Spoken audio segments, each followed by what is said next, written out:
That simple chord progression there was made up of basic major and minor chords. But how do I know which major and minor chords to play, given what key I'm in? That's what we're going to talk about today.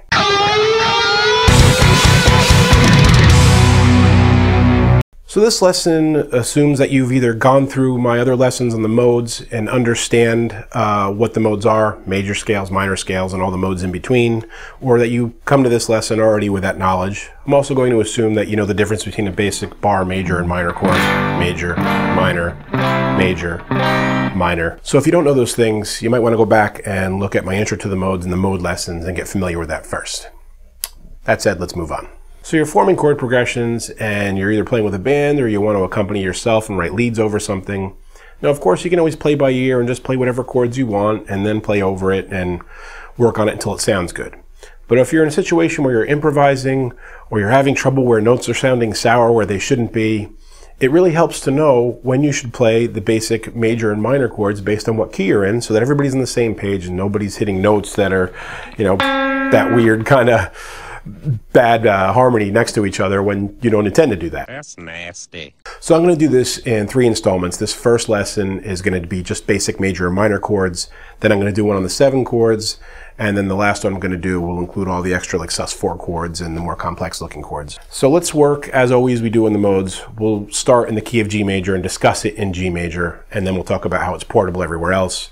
Now, if you remember, and I'll include the handy-dandy modes cheat sheet below in case you haven't seen it, that has all the keys with all the notes in each key. G major is made up of G, A, B, C, D, E, F sharp, back to G. So there's 1 sharp, F sharp. So if you're playing your basic power chords, that's all you need to know. G, A, B, C, D, E, F sharp. The power chord really isn't in the key. We'll talk about that. G. Okay, so you want to know whether to play a major or minor chord. Major, minor. Well, the note that you're changing for a major or minor is just this one here. This chord, the bar chord, even though there's 6 notes in the chord, is only made up of 3 notes. You've got G's, D's, and B's. Actually, only 1 B. So it's the 1st, the 3rd, and the 5th. This is an important little thing to know, which is like the basic arpeggio or triad, the major triad. 1, 3, 5, G, B, D. This is how we're going to figure out what goes in the chord. So on the first one, obviously all those notes work. G, B, and D are all in the key of G major. So the first chord in the scale is a major chord. Now we move on to the second chord, and if you just play an A major there, does that work or is it A minor? So you play that triad to figure it out. Play those 3 notes. You have A, second one, if you play the major one, is a C sharp. C sharp is on the key of G, so you have to go down to C. So it's A, C, E. That makes for a minor chord. This C sharp in here becomes a C. That's what works in the key of G major. So your first interval is a major, your second interval is a minor. We keep going with this same method. We go to B. First, major third is a D sharp. There is no D sharp in that key, so you got to make it a D. B, D, F sharp. So that D sharp there has to be a D. So our third chord is a minor. Major, minor, minor. Now I'm going to go and play the chord over here, C major. Same thing.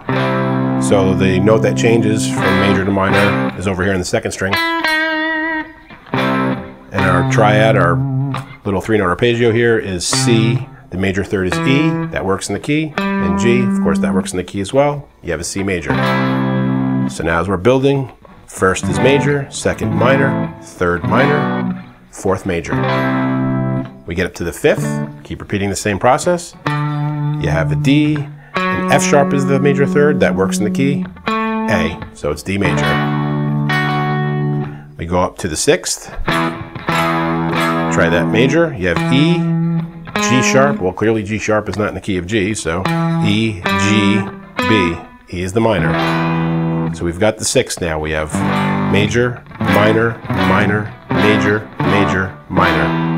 Now that last one, the 7th, is a weird one, and you'll see why in a second here. You build the triad, you have F sharp.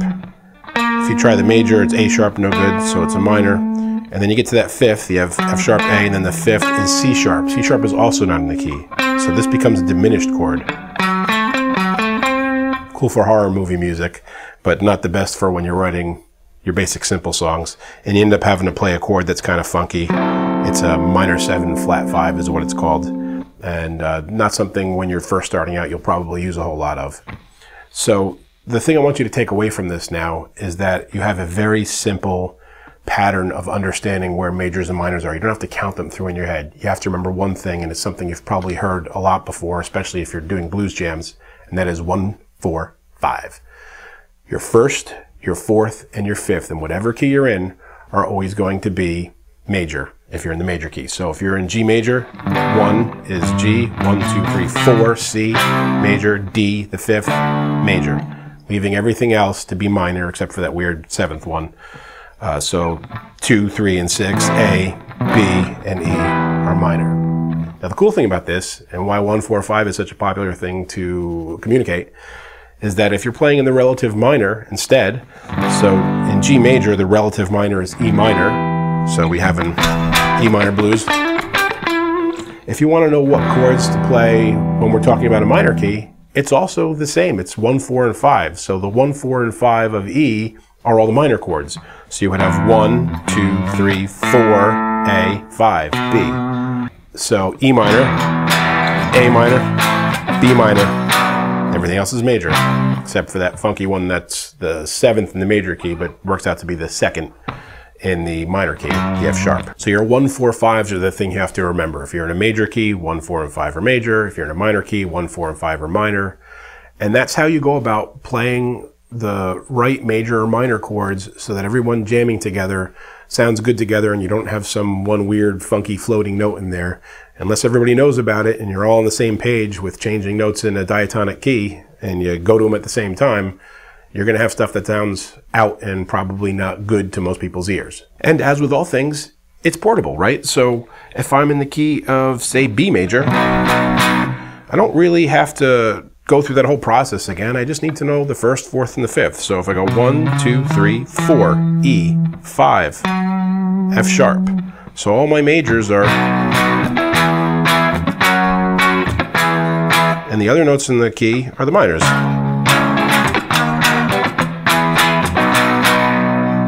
And if instead I was playing in B minor, I would still count 1s, 4s, and 5s, but now it's the minor key, so it would be